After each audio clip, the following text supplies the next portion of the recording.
Nào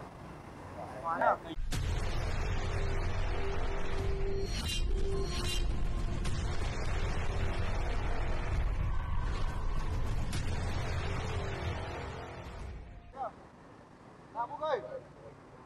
Nào. Các bạn.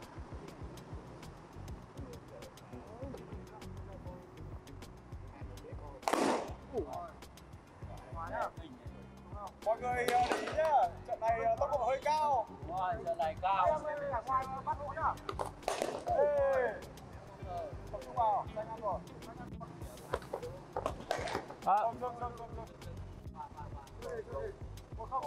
Một khác đánh nó hấp dẫn à?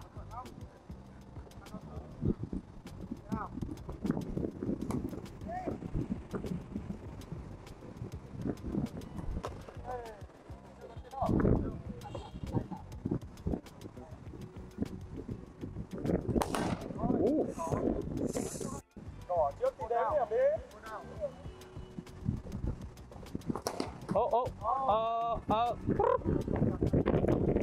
nhờ chú xã cầm hết mày của nó. Oh, nice. Ra lên, không hiểu là phải chui, anh chui nữa. Oh. Dừng. Change the weapon. Thế rồi. Rồi, các bạn.